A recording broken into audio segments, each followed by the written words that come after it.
Christmas രാത്രിയാണ് ഞാൻ ഈ വീഡിയോ എടുക്കുന്നത്. ഇവിടെ ഇപ്പോൾ ഒടുക്കത്തെ തണുപ്പാണ്. അതുകൊണ്ട് എനിക്ക് ബെഡിൽ നിന്ന് എണീക്കാനും തോന്നുന്നില്ല, കുക്ക് ചെയ്യാനും തോന്നുന്നില്ല. ഇങ്ങനെ ഇരുന്നാൽ ശരിയാവില്ല. ഞാൻ തന്നെ പോയിട്ട് ഫുഡ് ഉണ്ടാക്കി കഴിക്കണം. പിന്നെ എപ്പോഴും പുറത്തുനിന്ന് ഫുഡ് കഴിക്കുക എന്ന് പറയുന്നത് എനിക്ക് അത്ര താല്പര്യമുള്ള കാര്യമല്ല. ഇപ്പോൾ ഞാനാണെങ്കിൽ കുറച്ച് ഗ്രോസറിയൊക്കെ വാങ്ങിച്ചിട്ടുണ്ട്, വെജിറ്റബിൾസൊക്കെ. കഴിഞ്ഞ ആഴ്ചയും ഞാൻ വെജിറ്റബിൾ കുറേ കഴിച്ചിട്ടുണ്ടായിരുന്നു കേട്ടോ.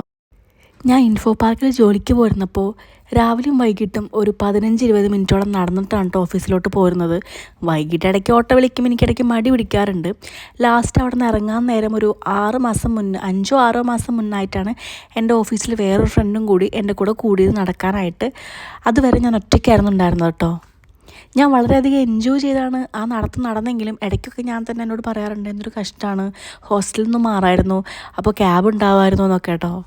പക്ഷെ ഇപ്പം ഞാൻ ആലോചിക്കുകയാണ്, ആ നടത്തത്തിൽ ഒരുപാട് അനുഭവങ്ങൾ എനിക്ക് ഉണ്ടായിട്ടുണ്ട്. എല്ലാ അനുഭവങ്ങളും വെട്ടിത്തുറന്ന് പറയാനായിട്ട് പറ്റില്ലല്ലോ.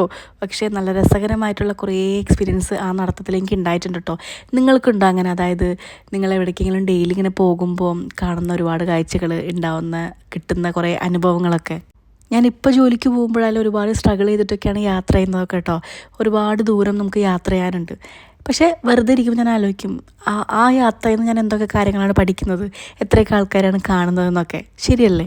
ഇവിടെ നിന്ന് ഞാൻ യാത്ര ചെയ്ത് പോകുമ്പോൾ ഒരുപാട് എക്സ്പീരിയൻസ് എനിക്ക് ഉണ്ടാവുന്നുണ്ട്. അതുപോലെ തന്നെയായിരുന്നു ഇൻഫോ പാർക്കിൽ. എൻ്റെ ലൈഫിൽ വലിയൊരു സംഭവം തന്നെയായിരുന്നു ഇൻഫോ പാർക്ക് ലൈഫ് എന്ന് പറയുന്നത്.